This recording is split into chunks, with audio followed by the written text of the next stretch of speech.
human rights activists giving Tinubu the ultimatum. That is good. That is how it's supposed to be. Because if Igbo can as well successfully submit, whether they bring it out or they welcome it in UK, and nothing happened to him, is there anything different from that thing which Igbo act, that Igbo action, and Mazen nnamdikanu? There is no difference. So why are they taking Mazen nnamdikanu own personal, as if Mazen nnamdikanu has committed what nobody has ever committed in this country and still have his freedom? Yes, it is good for them to free that man, because I learned that even the DSS, after the court case, September 24, whereby Nyako, the judge, hands off on that case, that the DSS have not given the room for his lawyers or any of his family members to see him. They said it was a slap and insult to the judiciary of this nation called Nigeria. He said the man embarrassed them because of that. But it is quite unfortunate that you are coming up to face a man like Mazen nnamdikanu with incompetent people.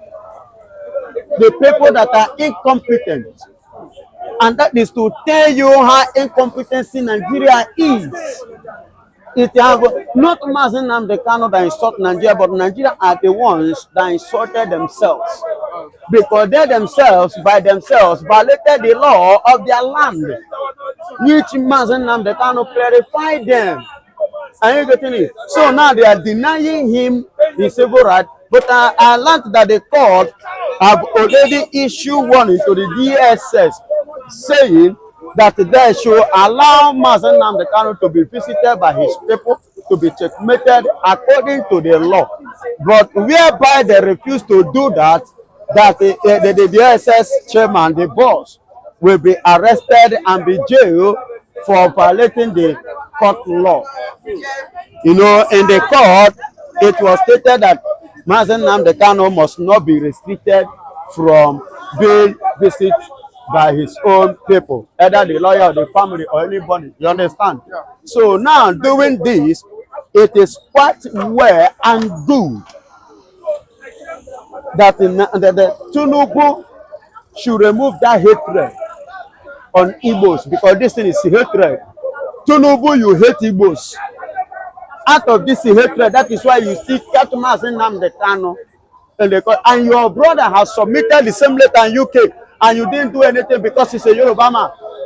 If truly you should have, if truly you don't want it, you should have arrested your brother and put him in DSS too. So do you think that if it was an Igbo man, Tinubu would have arrested, Igbo or the Igbo man for, petitioning, the UK government for division? Yes, I'm not thinking. It is the truth. That is what kept Mazen nnamdikanu in the custody. Even when court free him, and him came into power, Tinubu came into power. It was Tinubu that said he went to revisit the case of Mazen nnamdikanu, and they started going to court.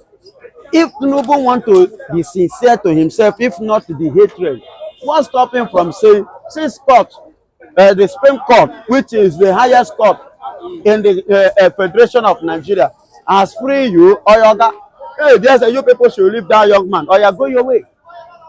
But because he is an Igbo man, Igbo went to London and submit his own. Look at Simon Ekpa.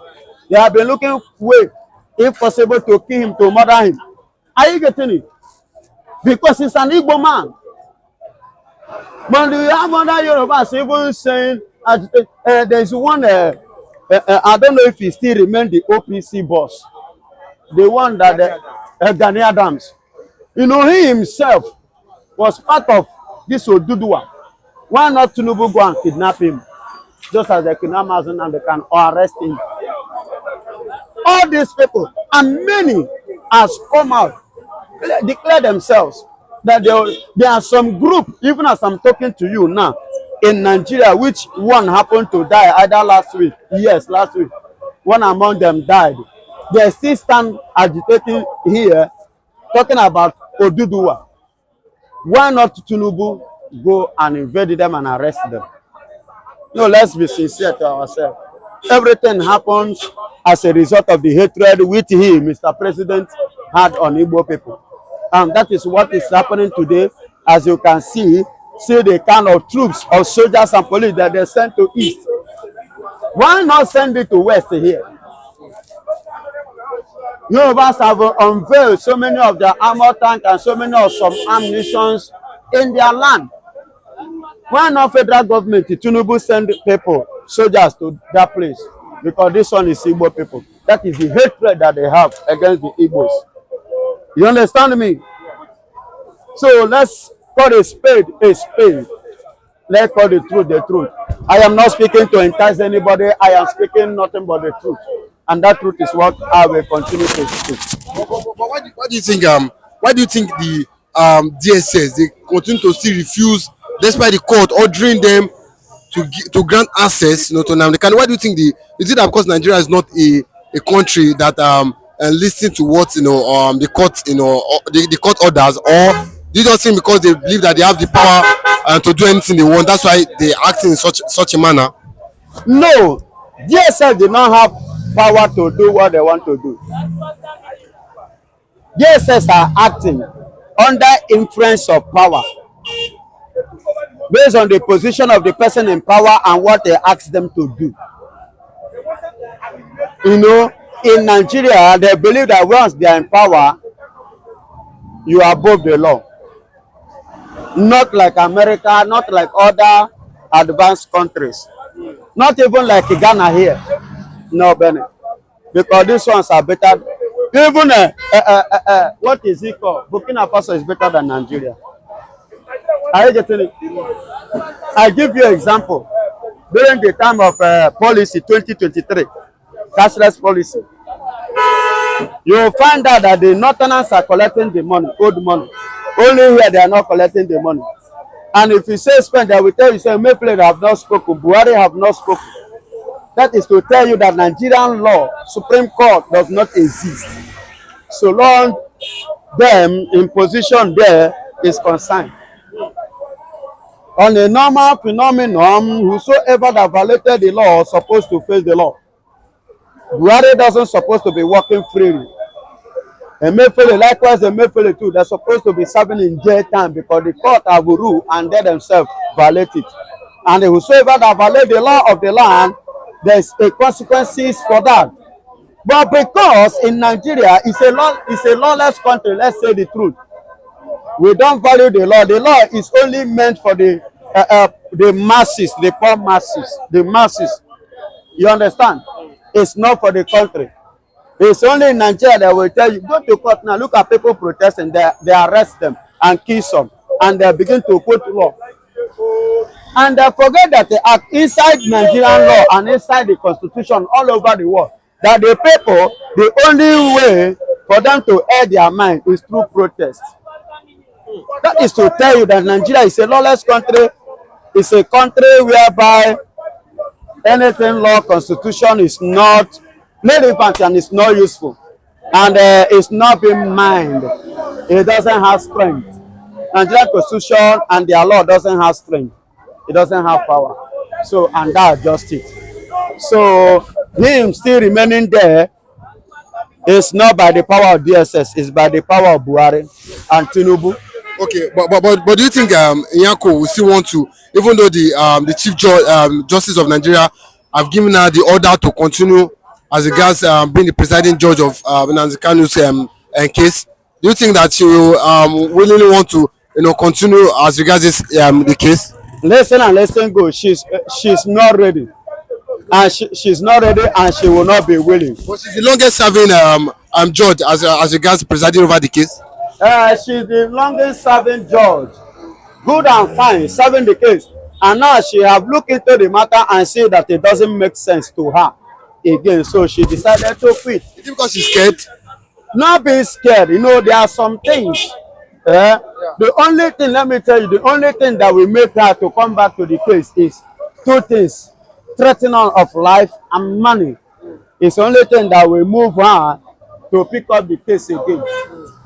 Without this, I don't see Betanyako again willing or ready to mess her profession, to mess it up again.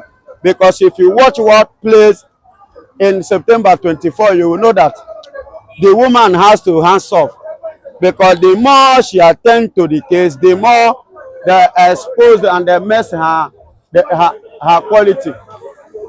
The more they mess her this thing up. Are you getting it? So on this note, I stand to round it up by saying Nyako, and as a point of advice, should not dream intending or attending to that case again. Let another person handle it. Let her hands off as she originally done. God bless the you. way and manner they decide on anything that has to do with Igbo. You know, anytime you see they hear anything that has to do with IPOB, they flare up. You know, anytime they hear to do there's any form of solidarity, you know, there's all this what led to who Samoneba has become today. You see, the fact is the Nigerian military has been quite controversial for some time now. Even before we start hearing that the chief of army staff, Labaja, kicked the bucket or died abroad as a result of cancer. Later, we had another counter report that the minister is still alive, quoted the army. I'm quoting the military source now. So, first of all, I don't think that the position and the eventual leaving Nigeria was actually managed by the Nigeria military. The people who are controlling his media and publicity ought to have resigned because they gave room for speculations. And that speculation is what led to one of the media journalists speculating or saying that the man is already late, died, before the military came out and said, yes, he is still very much alive. But apart from that, you know, it tells you the mediocrity that is happening in Aso Rock presently now, where things are not properly managed. The image of the army has been battered, you know, to the extent that it has created more insecurity than solving security challenges. Because the people who are supposed to manage the body language of the military, manage the military, you know,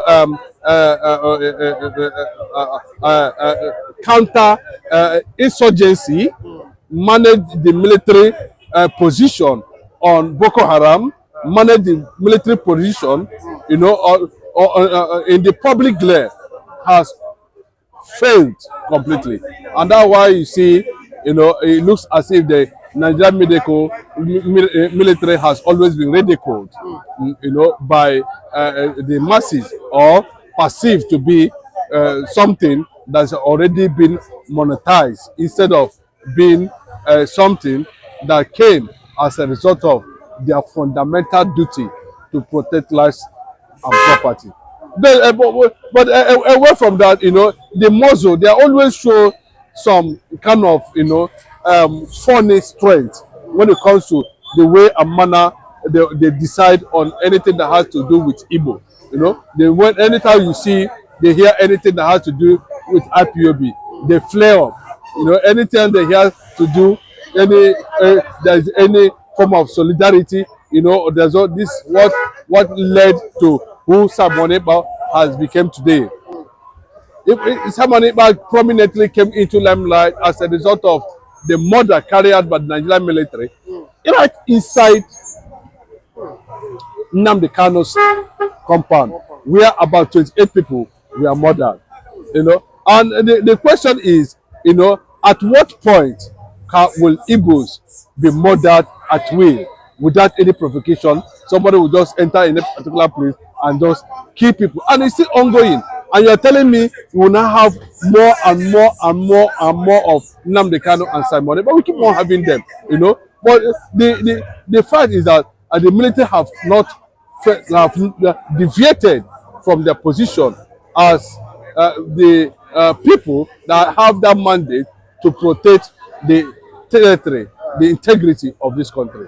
So it's a continuous warfare currently in Nigeria, between the Boko Haram and the Nigerian military, and up to now, there have never been any success attributed to the issue of insurgency for the past 30, 40 years now.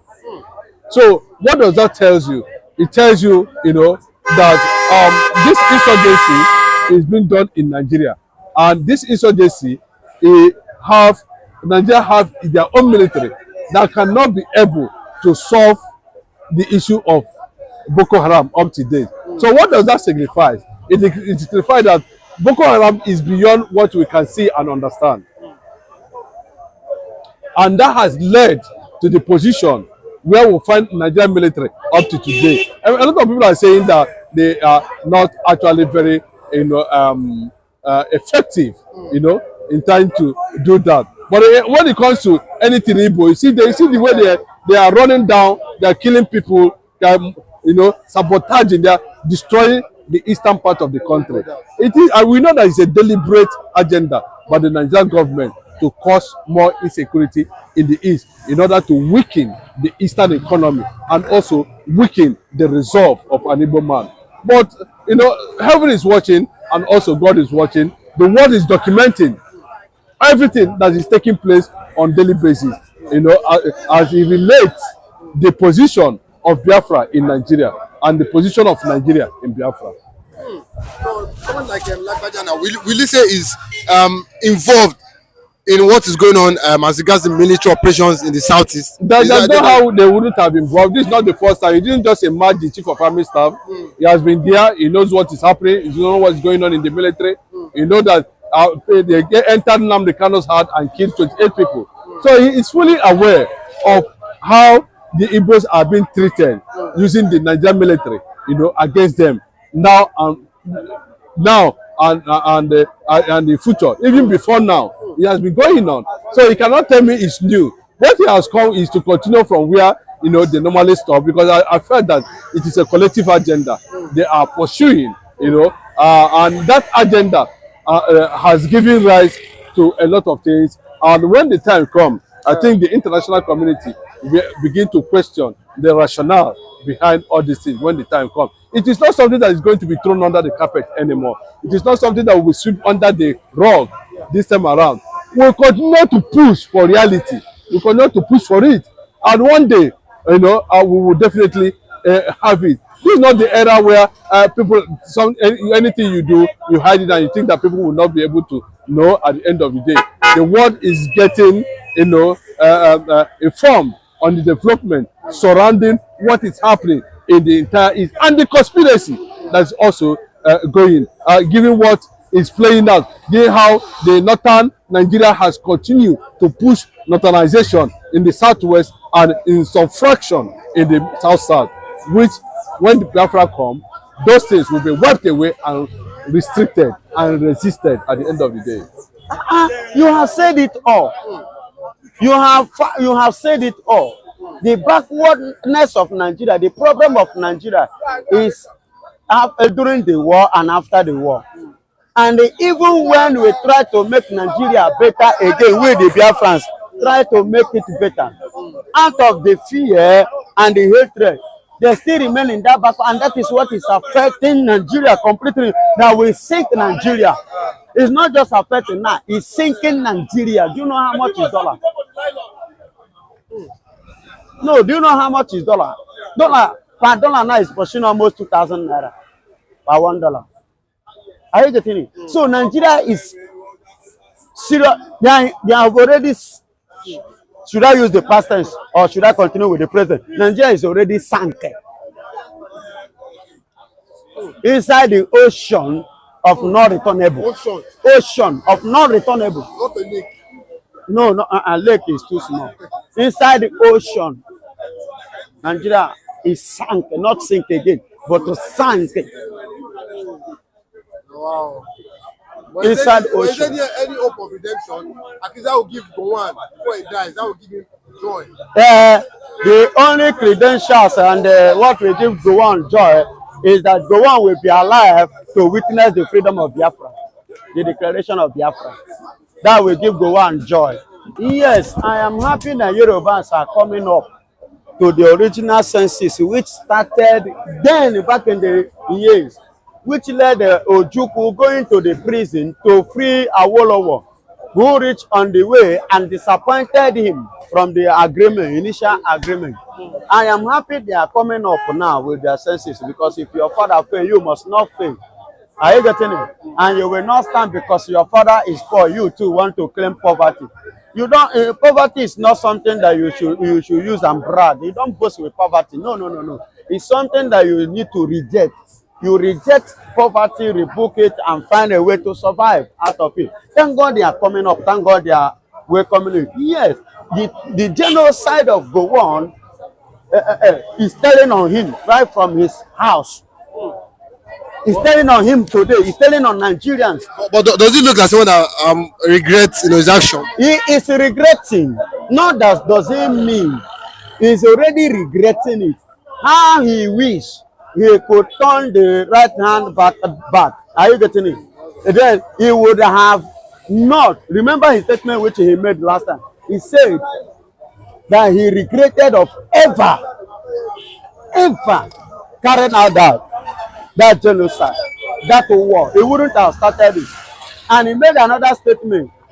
He said that he was misled, because I believe, and I stand to be corrected if I made mistake, I believe that Gowon was at the age of 29 when he became the president of Nigeria, head of state, as at that time. So some set of group of men mislead him, just as he said. So in other words, he is regretting it, because as he said, Could it be that he could have averted he could have averted the war. He could have agreed with the times with Ojukwu, because Ojukwu diplomatically defeated him. That's at that time. In the court, in all different courts that they visited, Ojukwu diplomatically defeated him and defeated Nigeria. So it was the highest mistake ever, which I know inside of him. He has been praying that if he should come to this world again, he will not make that mistake. Are you getting it? So based on his death, is 90 years of age, of his age, is 90 years of sorrow. It's 90 years of pain, 90 years of agony, 90 years of disappointment and failure, 90 years of regret. Because he said that what he's seeing now, that he's still alive, he never prayed. He never thought of it. He didn't see it coming. Because if he knew that it would be like this, he wouldn't have.